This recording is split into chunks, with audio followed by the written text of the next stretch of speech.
come with some few ground rules, just to make the gathering, easier and more conducive to everyone. The ground rules are as follows. We will wish to have anyone intending to speak to raise his hand and wait for permission from the chair. And we are not expecting any sort of interruptions or arguments, because that was not the purpose. The purpose of the gathering is to facilitate the opportunity for our proposed mayoral candidate to have the opportunity to talk to the public. Now the ground rules, the mayor will first make a speech, and then after the speech, that's the program, sorry, the scheduled program, the mayor will make a speech, and then after the speech, we'll have questions from the press. Now we will try and receive as much questions as possible, but we will, if necessary, limit the questions or keep a time limit, just not to hold people on the ground, because today is a working day and everyone has to go back to work. On that note, I will wish to introduce our mayoral candidate for the upcoming 2018 mayoral elections, who is my own able brother, I have to say that, Pa Sallah Jeng.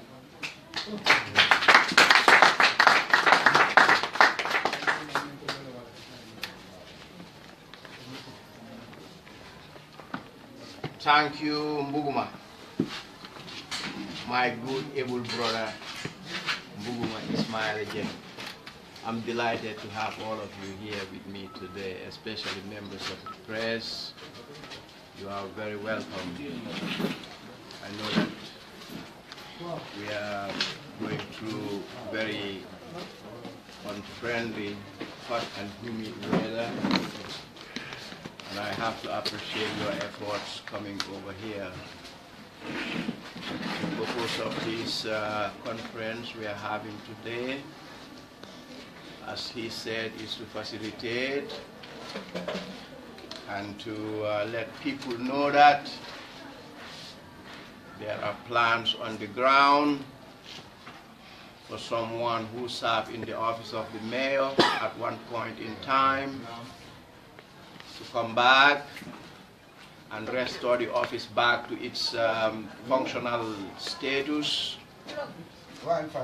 bring back Banjul to where it's supposed to go, rehabilitate our city, help our people, and then create the conditions and the atmosphere I would call conducive to somehow an international standard. Our city of Banjul is a small city.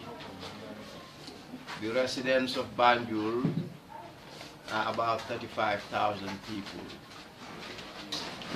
We have numerous problems that are very compounded and multidimensional. It goes from waste management to infrastructural development. The time I served in the office of the mayor, through your participations and your help, we were able to execute a lot of plans, and I think people have been very appreciative from the feedback that I've been getting from them. As a matter of fact, if somebody would have asked me 12 months ago, are you going to run for this office? I would have said no. But through consultations, through appeal, through people telling me that we need you back, you have to come and finish up what you've started, I wanted to fulfill that trust with people that binds us.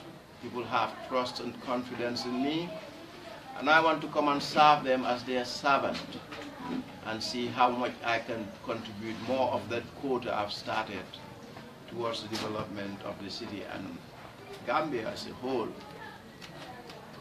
See, the city of Banjul belongs to all Gambians. We are one people, we are one nation. And we must preserve that value. We must work together as one. We must help each other. We must brainstorm and participate towards everything that we do. That's the only way forward. Our city, though, has very limited resources, but one thing I learned serving as mayor is sometimes it's a blessed city, and that some things that we think are impossible become feasible at a time that we don't even expect it. And I want to work with every individual, every Gambian, towards the success of this city. Our city is a diversified city. It does not belong to any one ethnic background. We have people from everywhere. Our city, what makes us very unique is that our ethnicity is diversified, culture is diversified, people are diversified, but yet still in the past, we learn to live together, work together, put our resources together, and recognize each other. And I hope we are going to restore and sustain those values in us. It's very important. I'd like to take Banjul to another level. A lot of people I met out the street, I appreciate the positive energy they gave me, but I think I want to do better than that. To me, that's not enough. I want to go another step further than that. But we must, again, be very patient. I think among the problems we have in Banjul is lack of resources. I mean, you cannot develop a city. You cannot maximize the efficiency of city operation when the resources are not available. We have a new government, and I think this new government probably will work hand in glove with the municipal councils. Among the frustrations that I went through as a mayor was the fact that the central government, based on the Local Government Act, was responsible in subsidizing the council's budget by 25%, which they never do. They never did. It was never fulfilled. That's one problem. The other problem was, in the past, government controlled a lot of properties in Banjul. They used to pay rates to the municipal councils. And up to the time I left the council, almost $11 million was pending that the government owed to the council. Our resources are limited. Our tasks and responsibilities are very huge. And I believe with your help, with your participations, the homeowners paying their rates, cost recovery also being paid, the council revenue being boosted, the operation being standardized are very important, and then close some of the leakages of revenue. If we do that, because when I was in council, I was able to boost the council revenue to a very high margin, because I was able to cut down on certain waste, and I was able to create some other avenues of revenue for council. So these are some of the things that we intend to do. It's a lot of parties operating right now, and I want every party that operates in this country to work together towards the interests of the Gambia. Gambia comes before anything else. And then we also have to look back and say that, you know, in the past our people worked together, they did this, and what have we done for the coming generation? We have to have that kind of vision. What have we done and what are we going to do so that the next generation will come in and say, the people who were here have done something. This is my focus right now. I hope we are going to open this campaign in a very amicable and a very healthy atmosphere. And I hope at the end of it, the right person will take over the city and do what they are supposed to do. I don't intend to run any negative campaign. I don't intend to be in a situation whereby we have to fuss and fight over things. All I want to do is to tell the people of this city what I want to do for them and how I'm going to do it, and the help I need from them. Now, the final decision belongs to the voters. But if I am elected as a mayor, obviously I will continue from my track records and do better than I did the last time. Obviously people know that I was elected for a 4-year term. I served for 3 years, but after 3 years I was going through a lot of legal tussle. Thank God I've been with the state to court 3 times and I won all cases. I've been acquitted. I mean, there has not been any genuine case against me, but mainly fabrications and lies because of political reasons. It was nothing but political character assassination. I was acquitted, I was free, and the state know that it was just a fight that was imposed by one individual. That was the whole thing. Now that we have a new government, the challenges are going to be different. We are going to try to work with the government.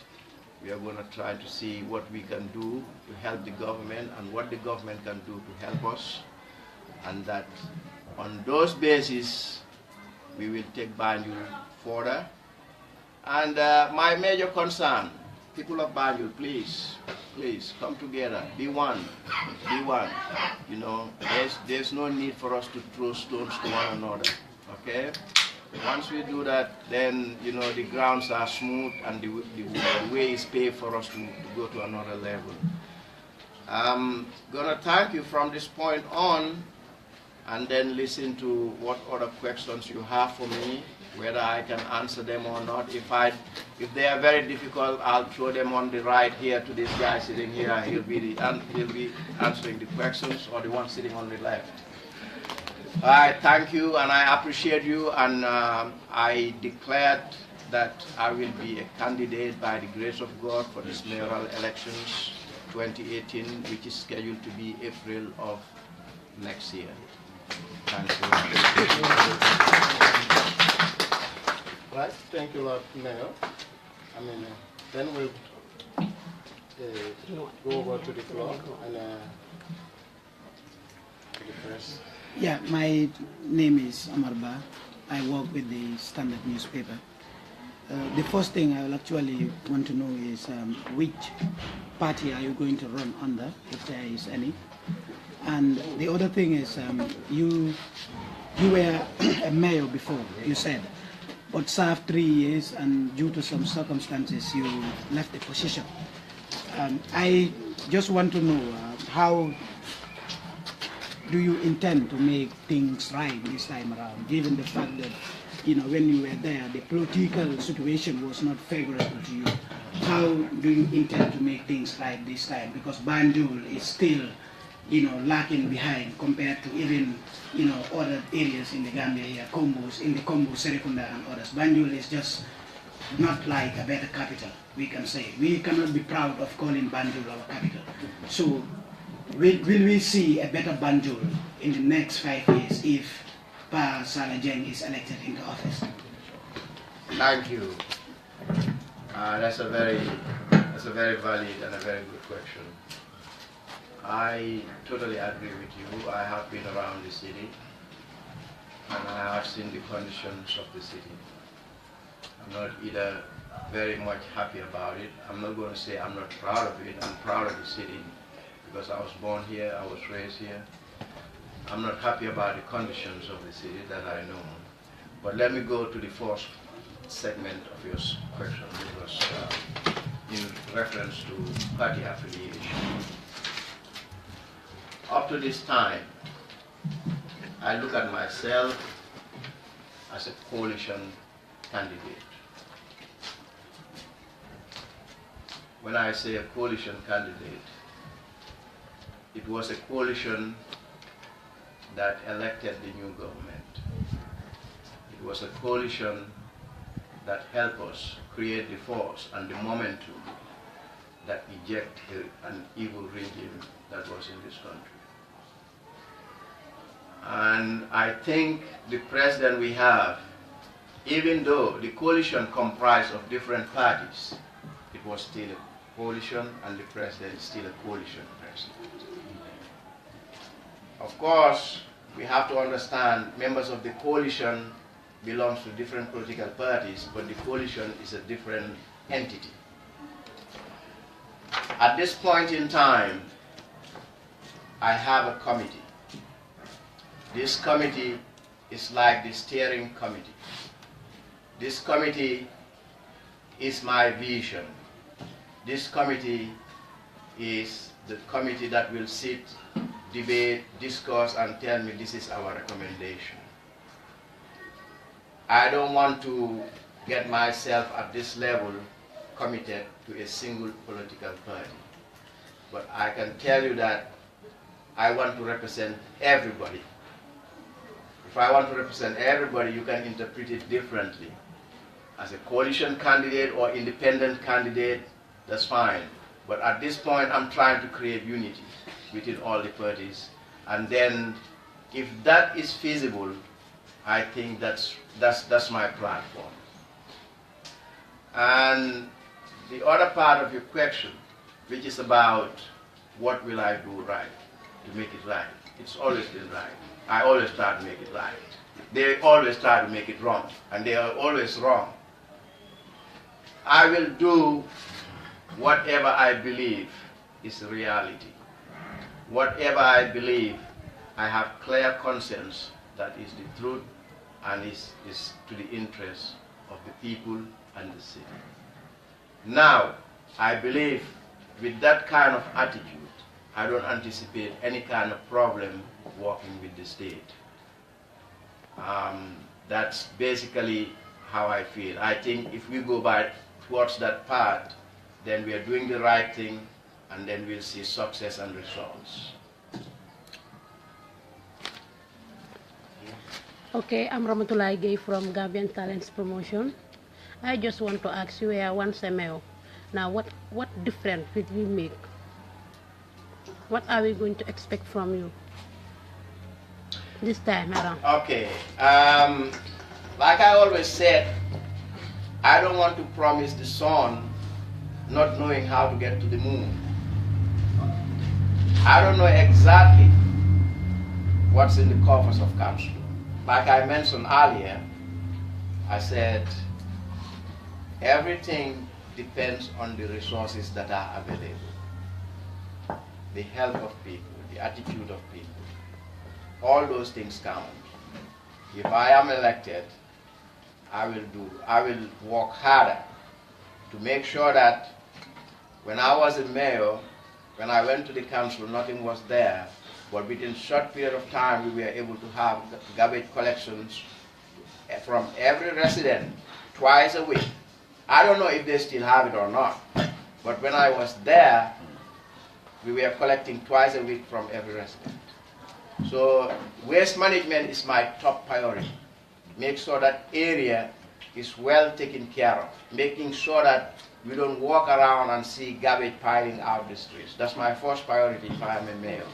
Then the next thing is I want to look at some of the roads. We use, when I was there, mostly we use the gum walks project, counter contribution project to do all these streets. I'm not sure right now how much funds are available with that gum walks project, but we will see if there is anything available that we can use to do the other streets that of Banjul. If we can do all of them, at least we should be able to do some of them. The last time I was here, we were able to construct 7 different roads. Maybe that was in 3 years. Maybe this time, if I will stay for another 4 years, who knows, we might be able to do 10. That's the intention. But don't hold me accountable or don't hold me really on that. I'm saying it now. That's why I said if it's feasible, if it's possible, if the covers are there, the Gumwalk project is still there, and the funds are still available, we'll capitalize on them and make sure that we do some more streets. I am Adama Makasuba, the voice. As one-time mayor of the city is still stagnant, not unfolding. And then you've said that you have no intention of running the candidature of mayor for the 12 past months. Don't you think these are political tactics where you are cajoling the electorate to secure any seat of the mayoral seat? The question seems to be a little ambiguous. Can you restructure it or let me know, get the point across better? Yes, I mean, you served as the mayor of the city, and then, but still now Banjul, we can say there's no development yet. Okay. And then you are now coming to run for another term. And then you see, people are the ones who are calling for your, to serve them. But then, don't you think these are political tactics you are using to cajole those electorates to secure the seat of mayor? I don't seem to know what tactic is involved in it, because everything has been very clear that what I said is that I was not intended up to 12 months from now, but there has been a demand that I should come back and run for the office, which is a fact. And for those bases, I wanted to fulfill that trust that binds me with people. So I don't see the point of any tactics or any games that are being played on this. This is just quite frank that everybody knew, people that have been going through the net. In fact, many people have been asking me, are you coming or not? Are you coming or not? And that's why I came. Let me put it this way. I know how much headache is in that office. And I know that having my way, I'm not dependent on any council funds. I'm not dependent on any salaries here. It's not the money. It's not the status. I'm not a status seeker. The bottom line is, this is my country. These are my people. I'm comfortable with them. And because of the love coming from their hearts, they keep saying, when are you coming back? That binding, be it blood, being nation, or whatever it is a strong binding that I think I should answer to. It's an obligation almost. But it by no means has anything to do with either tactics or using some kind of a channel in order to fulfill certain desires. No, that's totally out of it. It's totally misconception. Yeah. But I understand the question, but I don't think that's the focus. Have one. No. The young lady right here.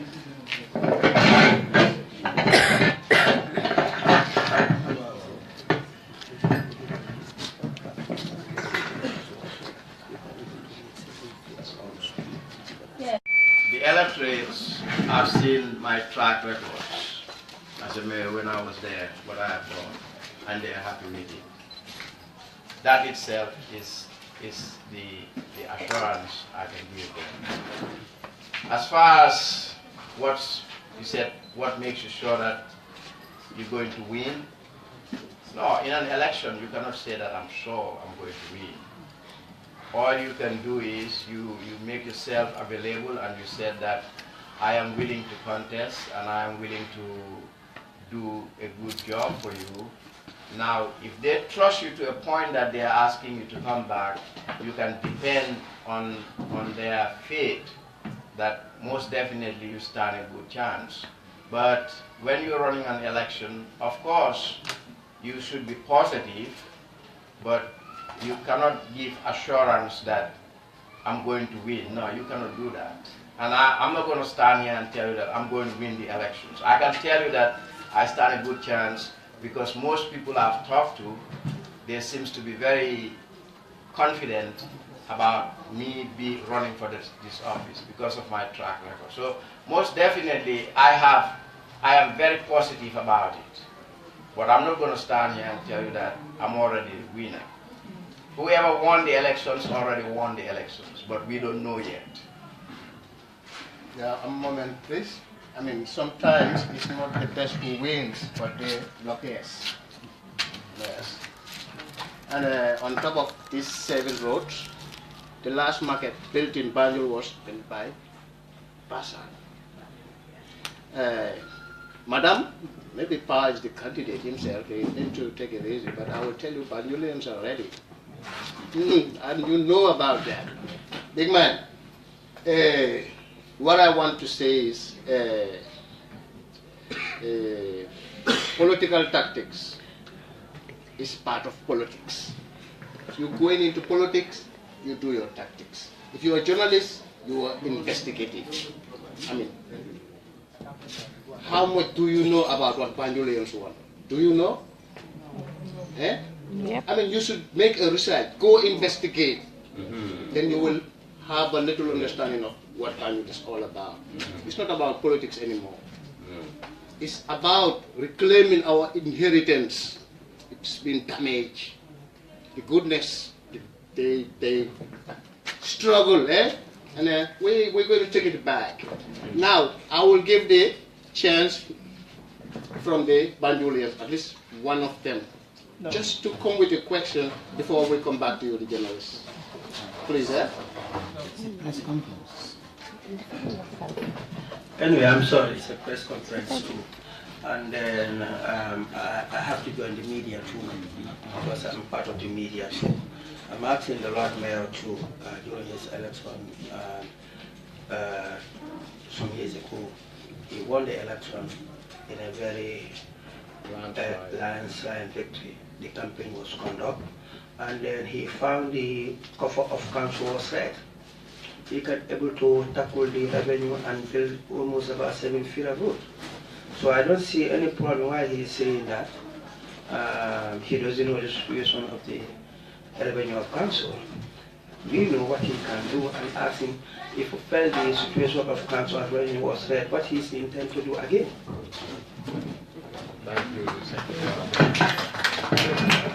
Yeah, he is right. He was very crucial and very contributed immensely towards the previous mayoral elections.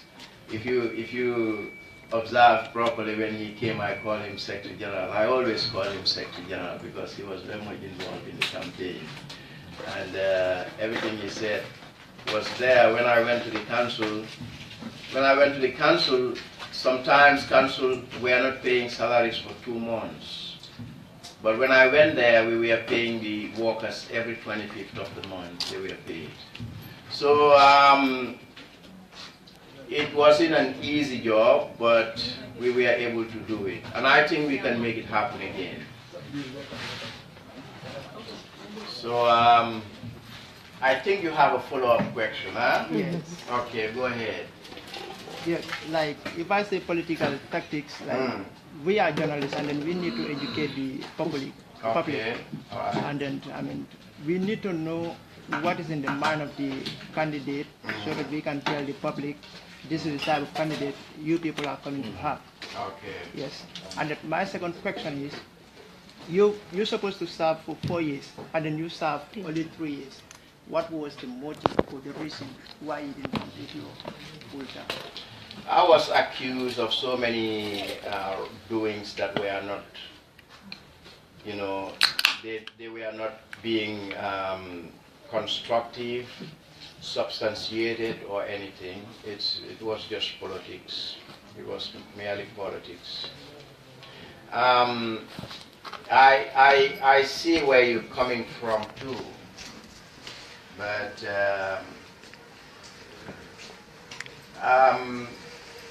it's not that you are telling people. I'm not the one asking people to tell me to come to Gambia. Okay? So that's the point I was trying to emphasize, that I don't see the tactic that is involved in this. I was quietly in my corner over there doing what I have to do, and when I started getting all these messages that I need to come, and this guy here has been running around with my clients everywhere in every corner of the city.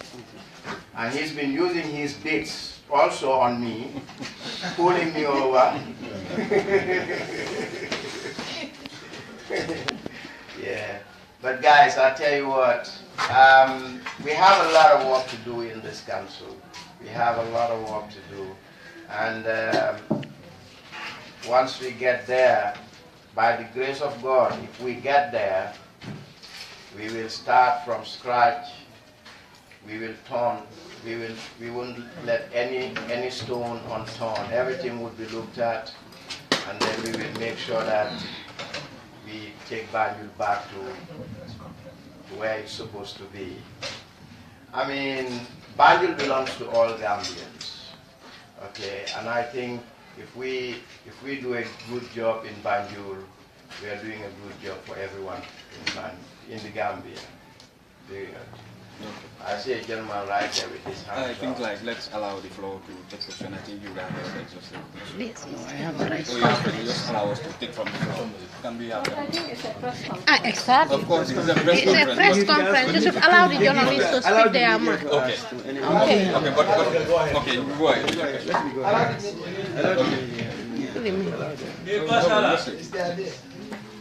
Just go with the question.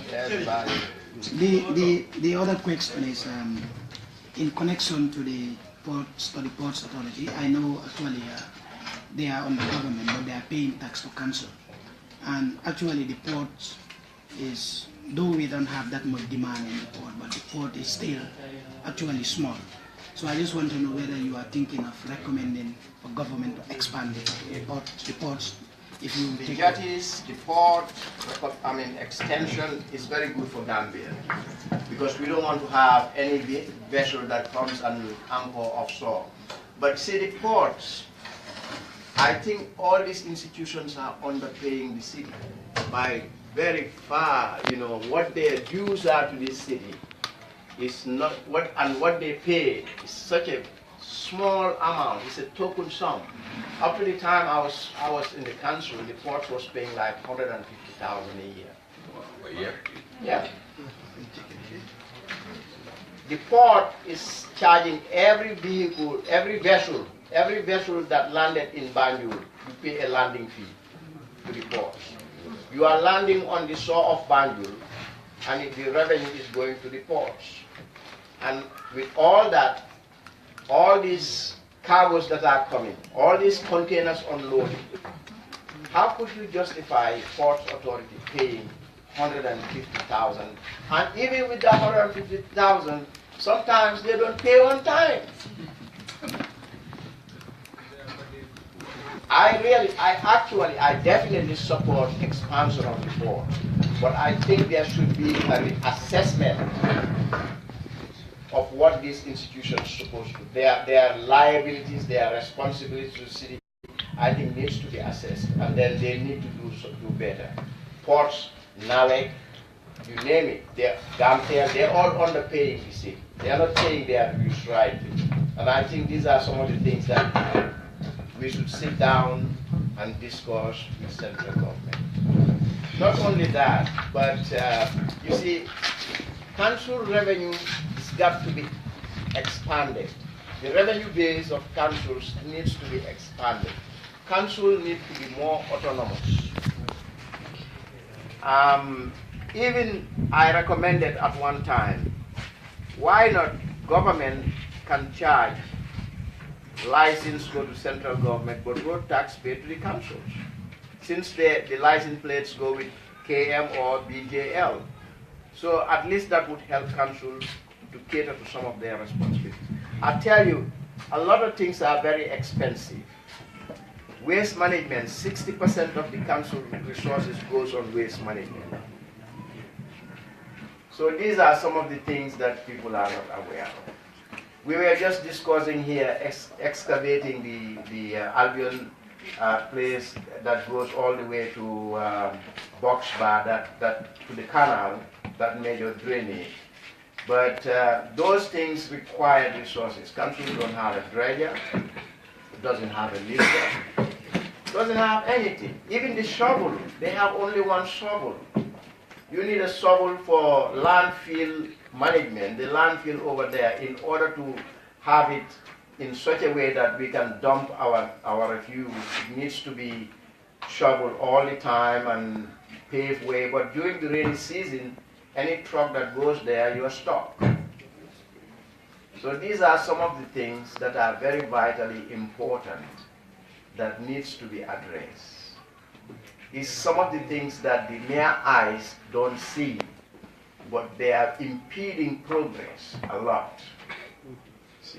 So most definitely, like I say, these institutions, they're here, but they are not paying their dues to the councils. And I hope this government will realize that and see what they can do to have these institutions, all of them, start paying what they are actually supposed to pay to the councils in order to expand the revenue base. It's very important.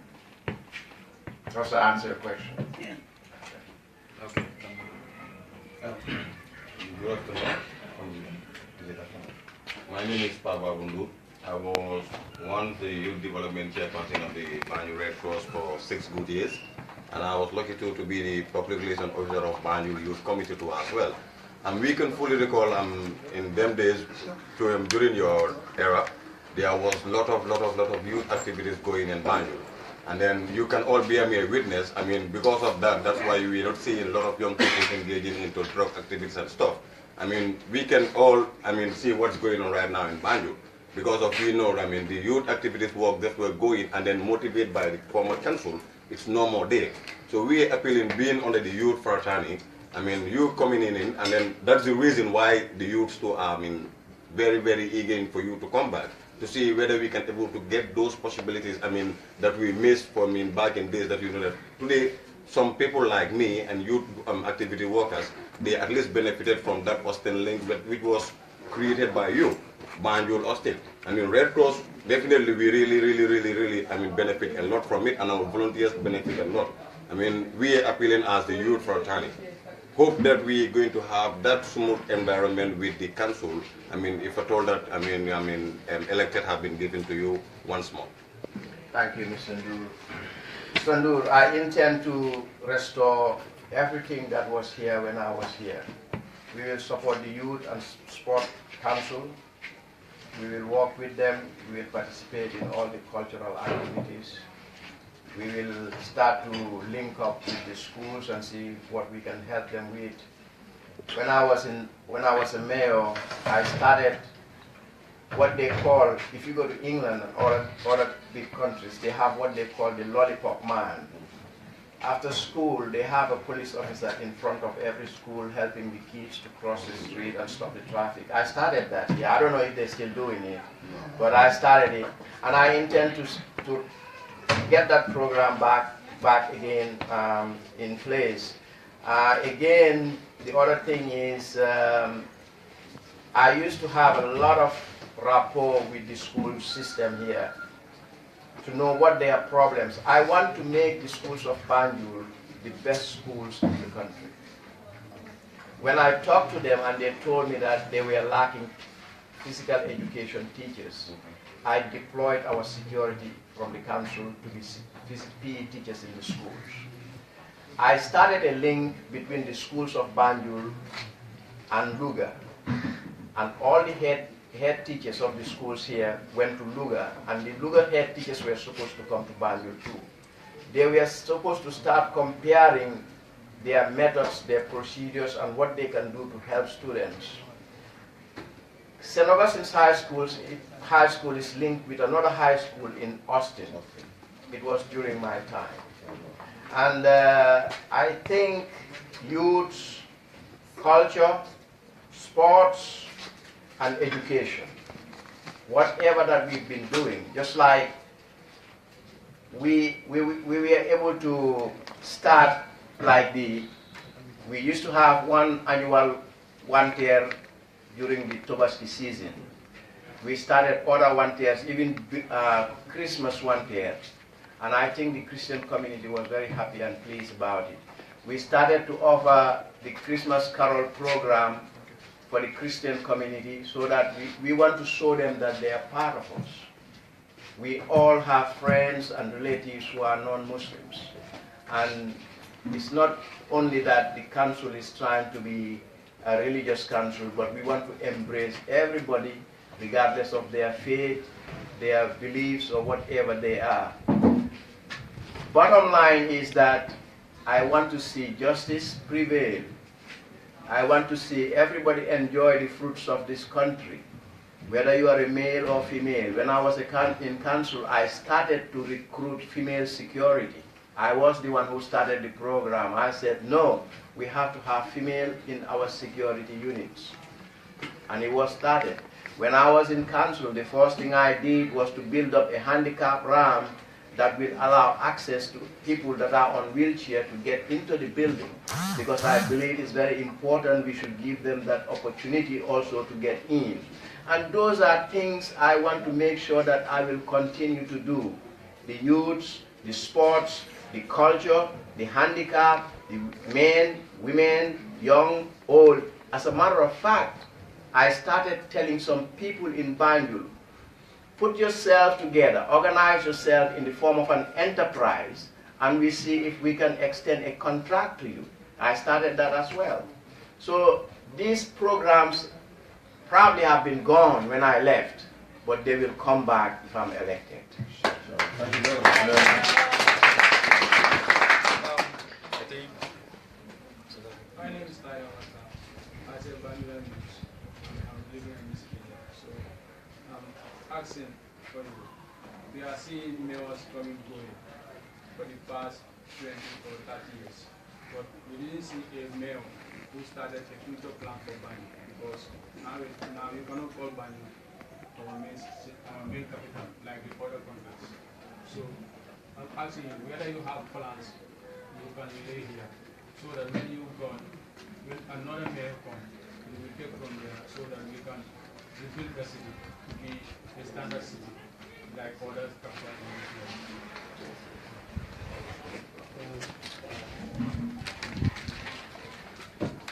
in You know,